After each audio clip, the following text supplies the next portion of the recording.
Boa tarde, boa noite, graça e a paz do Senhor esteja contigo. Dando continuidade ao nosso estudo sobre o livro de Êxodo, veremos agora o capítulo 13. No capítulo 13, existe a consagração dos primogênitos ao Senhor, que é quando Deus pede a todo o povo israelita para que consagre, no versículo 1 e 2, os seus filhos a Ele. Do 3 ao 16, vemos Deus dando instruções ao povo que partiria do Egito sendo liberto. Nós vemos Deus falando através de Moisés para que eles lembrassem do dia que saíram do Egito, da casa da servidão, como o Senhor tinha sido com eles, como o Senhor iria introduzi-los na terra dos cananeus, na terra que manava leite e mel, né? No versículo 17, nós temos Faraó muito triste, né?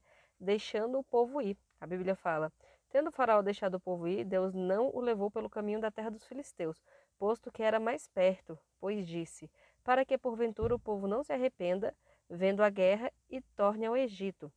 Ou seja, o povo ia andar por um caminho que demoraria 40 dias e 40 noites. Só que existia esse caminho pela terra dos filisteus, que demoraria apenas 11 dias para chegar à terra prometida.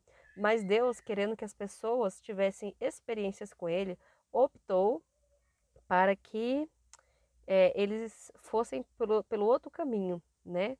E muitas vezes isso acontece na nossa vida também, né? A gente às vezes pensa, poxa, mas é tão fácil, seria tão rápido, para algumas pessoas é tão fáceis.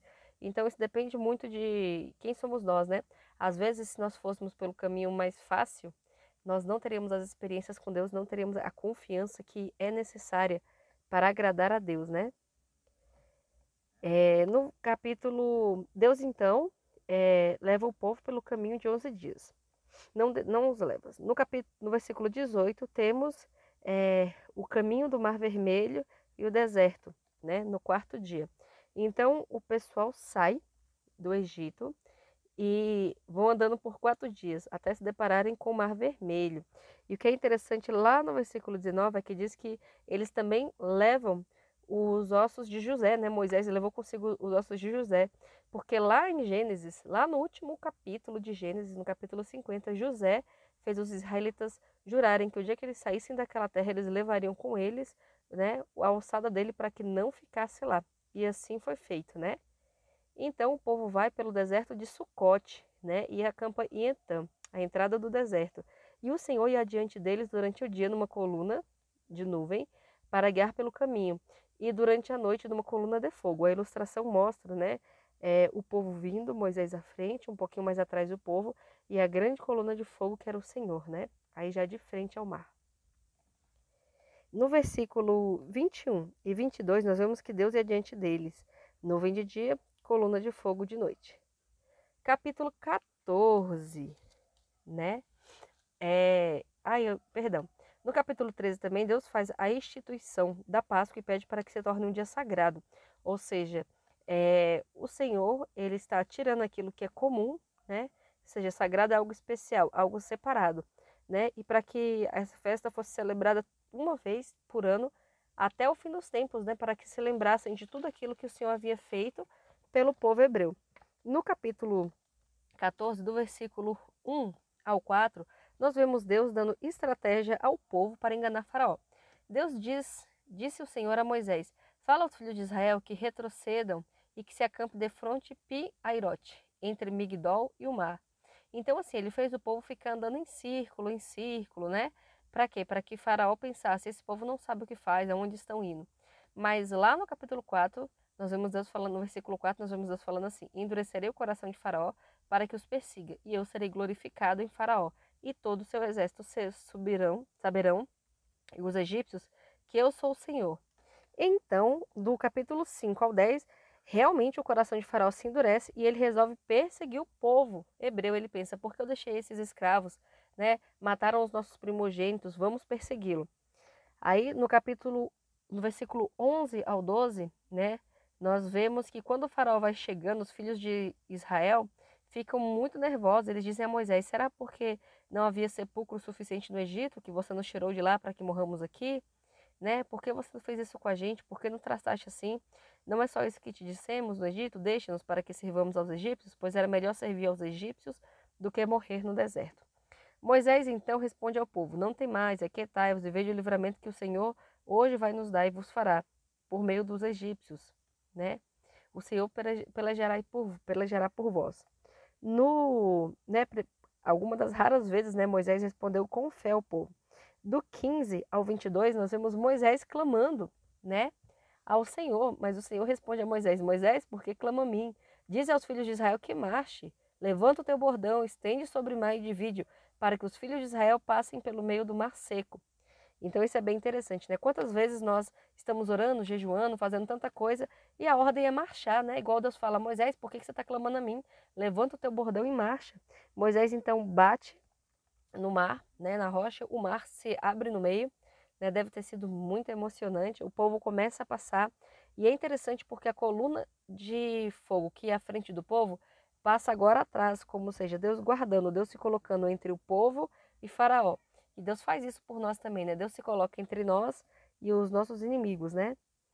O povo consegue atravessar o mar. Lá no versículo 26 ao 31, nós vemos que Faraó, o coração dele continua ruim e ele quer perseguir os egípcios passando, né? Pelo meio do mar, assim como perseguiu os israelitas, passando, assim como pelo meio do mar, assim como os israelitas passaram. Mas nós vemos que o Senhor pede para que Moisés estenda a mão sobre o mar, para que as águas voltem sobre o Egito. E quando eles estavam bem no meio, né, o mar se fecha e eles morrem afogados, né? Alguns egípcios, né, fugiram, né? Mas a maioria deles morreu, né? Então, ou seja, foi a vingança final. E voltando às águas, cobriram os carros e os cavaleiros de todo o exército do faraó que os haviam seguido no mar. Nem ainda um deles ficou, ou seja, nenhum deles, né, ficou para contar essa história. Mas os filhos de Israel caminhavam a pé enxuto pelo meio do mar. E assim acontece na nossa vida, né? Às vezes vem aqueles atribulados, né? Vem as situações, mas ainda que andemos pelo mar, passaremos com os pés secos, né? E assim Deus livra Israel naquele dia da mão dos egípcios. E, e é muito interessante essa passagem, né? E é interessante também que eu trouxe imagens do Mar Vermelho, são imagens que estão disponíveis no Google, tá bom? Você pode colocar no Google aí, porque foi provado, historiadores acharam realmente lá no fundo do Mar Vermelho, essas peças aí, tá vendo essas duas rodas que está aí do lado direito do seu vídeo, né? Esse grande mar é o Mar Vermelho, e aqui nós temos essas duas peças que foram encontradas no final, no fundo do mar. E aí nós temos aqui em cima, do lado esquerdo, um desenho de como era representada as carruagens, né, das rodas dos egípcios. E aqui mais duas fotos de como o fundo do mar é cheio dessas rodas, né? A carruagem não se preservou porque, claro, se passaram muitos anos, né? Mas as rodas estão lá. Então, isso mais uma vez é a prova, né, de que realmente essas histórias aconteceram. Muitas pessoas não acreditam na Bíblia por falta de provas físicas, né? Mas essa é uma delas que você pode estar utilizando também em seus debates. No deserto de Sur, né? O deserto de Sur é interessante que é o mesmo deserto ao qual Agar foi mandada embora por Abraão. Vocês lembram lá em Gênesis? Foi o mesmo deserto que o povo vai passar. No capítulo 15 do livro de Êxodo, vemos então um canto de Moisés. É um canto muito bonito, vai do capítulo 1 ao 19. Eu não vou ler aqui devido ao vídeo não ficar muito extenso, mas se você tiver a oportunidade de ler, leia porque é muito bonito, né? E nós vemos nesse cântico de Moisés algumas coisas pontuais, né? Deus como Pai, Deus sendo exaltado, e as notícias também sobre a ação de Deus que se espalharam e teve efeito sobre todos os futuros inimigos de Israel. Todo aquele povo começou a ficar com medo quando ficaram sabendo o que Deus fez com os egípcios em prol do povo israelita, né? O conhecimento do caráter desse Deus, a fama desse Deus se espalhando, né? Um Deus que cumpre suas promessas, né? O Senhor com certeza levaria os israelitas à terra que havia prometido, onde habitaria entre eles de um modo exclusivo. Os crentes de todas as gerações podem depositar a confiança em Deus, porque quando Deus promete, ele cumpre. Do 20 ao 21, temos o canto e dança de Miriam, que era irmã de Moisés, e as mulheres cantaram, bateram pandeiros. Do 22 ao 27, 3 dias no deserto. E adivinha o que aconteceu? Isso mesmo, já teve murmuração do povo, né? porque eles andavam e não encontravam água, e eles falavam com Moisés: ah, por que nos tirou do Egito para morrermos aqui de sede? Então, ou seja, e Deus deixa bem claro que Deus permitiu eles passar por essa situação para provar o coração deles, né? Para ver o que tinha, para que eles aprendessem a clamar, a orar a Deus, né? Quando eles vão reclamando, né? Moisés chega e vai orar a Deus, e aí nessa oração, né? Deus vai e fala com Moisés, né? Ser atento à voz do Senhor, né? E Moisés vai, bate na rocha e vem água, né? E, perdão, na verdade Moisés joga, né? Corta uns toquinhos de madeira, e é que eu estava confundindo as passagens.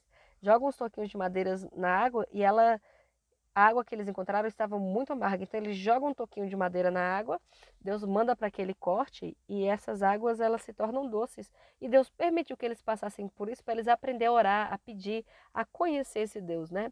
Tudo nesse propósito que ia acontecer com eles não era por maldade, não era porque Deus gosta que as pessoas se humilhem pedindo as coisas para ele. Não é isso, né? Isso, na verdade, é o Senhor nos ensinando a orar, a pedir para aquele que tudo pode, tudo supre. Muitas vezes nós não temos as coisas porque nós não pedimos. O livro de Tiago fala sobre isso. E quando pedimos, pedimos da maneira errada. É interessante porque eles encontram 12 fontes de água, né? E é interessante esse número 12, né? Quem gosta de estudar numerologia bíblica, né? Eles encontram 12 fontes, né?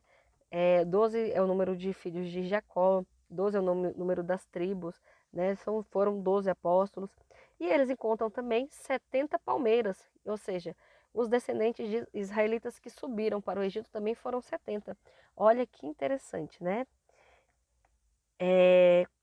Então, assim que eles chegam em Mara, não podiam beber as águas porque as águas eram amargas, houve murmuração, né? Deus ali deu estatutos, né, e uma ordenança ao povo. Deus disse: se ouvires atentamente a voz do Senhor teu Deus e fizeres o que é reto diante dos olhos de Deus, e deres ouvido aos seus mandamentos e guardares todos os seus estatutos, nenhuma enfermidade virá sobre ti, das quais eu enviei sobre os egípcios, pois eu sou o Senhor teu Deus que te sara. Então chegaram a Elim, né, que é o local dessas palmeiras. No capítulo 16, nós temos mais murmurações. Aqui é interessante porque nós vamos ver muitas murmurações no livro de Êxodo, né?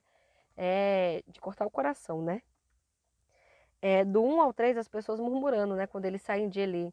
A congregação dos filhos veio para o deserto de Sim,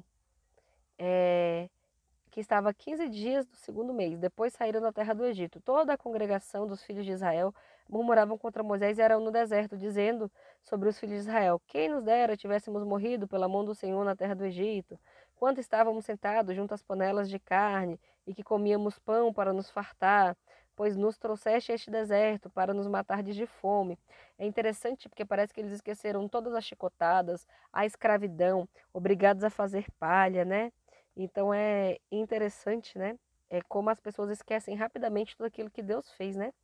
Lá no versículo 4, nós vemos que do 4 a 10, Deus ele ouve as murmurações, né? E o Senhor diz a Moisés: eis que vos farei chover pão do céu, e o povo sairá para colher diariamente a porção para cada dia, para que eu ponha à prova se andam na minha lei ou não. Dar-se-á que no sexto dia pegarão e colherão o dobro, para que comam no sétimo dia, porque no sétimo dia não cairia o maná.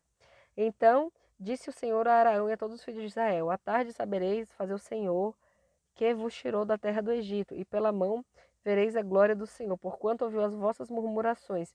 Quem sois vós para que murmureis contra nós? E prosseguiu Moisés, né?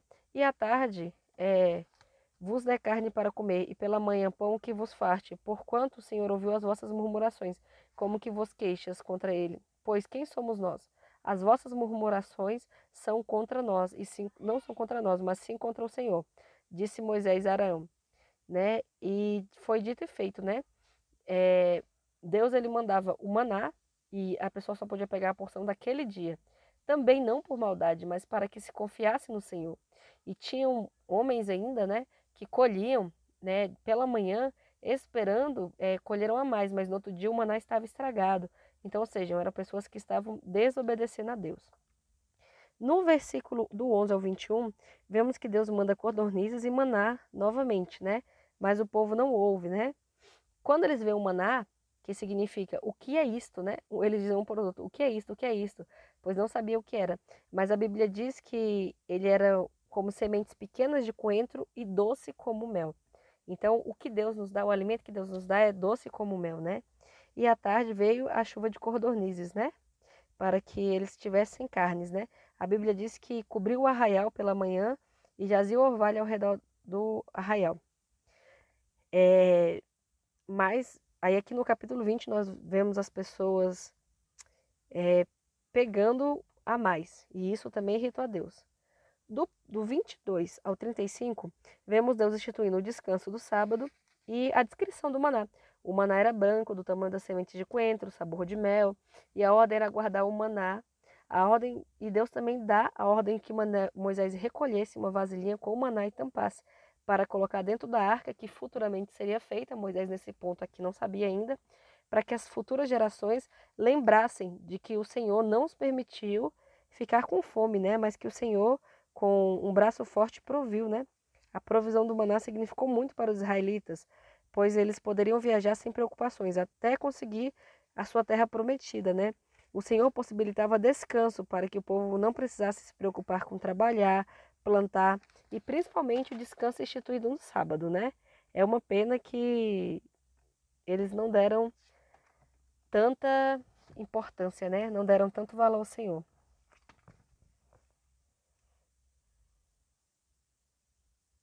Aqui nós temos uma pequena ilustração, né, de Moisés, Miriam, a festa do pessoal, assim que saiu do Mar Vermelho, né? O povo estava livre. No capítulo 17, nós vemos o que o povo contende com Moisés por água, né? Que é onde chega a rocha de Refidim, que agora sim, né? Moisés vai bater na rocha para dar água ao povo. Do 1 ao 4, o povo contende, de novo, murmurações, murmurações. Do 5 ao 7, Deus responde a Moisés, né? Está Deus do nosso lado ou não? Né? As pessoas perguntam, né?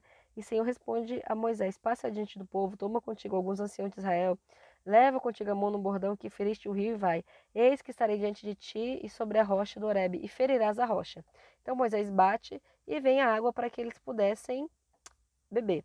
Já no versículo 8, Amaleque, né? Que vai contender contra Israel em Refidim, perto dessa rocha, né?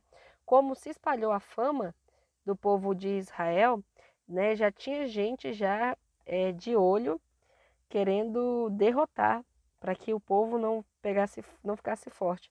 E então o povo passa pela sua primeira luta e Deus pede para que Moisés suba ao monte. Enquanto Moisés permanece com as mãos erguidas, Jeová Nissi, né, o Senhor é a nossa bandeira, né? Enquanto Moisés permanece com as mãos erguidas, o povo de Israel estava lutando. Se Moisés abaixasse as mãos, o povo começava a perder. Isso é uma simbologia, né? Moisés representava Deus para eles. E assim é na nossa vida, quando Deus está com a mão sobre nós, nós vencemos. Se Deus retira a sua mão de nós, nós perdemos, né? No versículo, foi tão interessante que nós vemos assim que as mãos de Moisés eram pesadas, então por isso eles colocaram pedras, né? Os ajudantes dele colocaram pedras. Arão e Hur sustentavam as mãos de um lado e outro do outro, porque ele ficou muito tempo com as mãos, né? E Josué desabarratou a Amaleque e ao seu povo ao fio da espada. Então o Senhor diz a Moisés, lá no versículo 14, escreve isto para a memória no livro e repete, Jeová, porque hei de riscar totalmente da memória Amaleque debaixo do céu. E aqui eles colocam Jeová Nissi, né? O Senhor é a nossa bandeira. No versículo 18, do 1 ao 12, temos Moisés reencontrando seu sogro Jetro, né? Que o sacerdote de Midian, quando ele descobre tudo que Deus tem feito, chegou aos ouvidos dele, então ele leva a esposa de Moisés ao encontro dele, né? E do 13 ao 27, Jetro aconselha Moisés, né?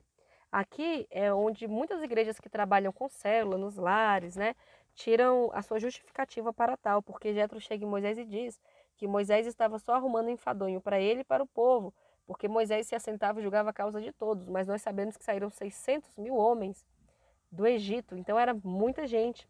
E Jetro fala, coloca líderes de 1.000, de 100, de 50 e aquilo que for mais importante você resolve, né? E foi muito interessante, né? A nomeação dos auxiliares. Temos aí do 13 ao 27. Após aconselhar, né? Moisés escolheu homens capazes. Moisés atende as palavras do sogro dele lá no versículo 24. No 25 ele escolhe esses homens capazes, chefes de 1.000, chefes de 100, chefes de 50 e de 10. E estes iam julgando o povo. Então, Jetro se despede de Moisés e volta para sua terra. No capítulo 19, nós vemos Deus falando a Moisés no monte, né? No terceiro mês do deserto. Moisés sobe pela primeira vez ao monte. Eu espero que vocês tenham gostado, tá bom? Não se esqueça de deixar seu like, seu joinha e de compartilhar, viu? A graça e a paz.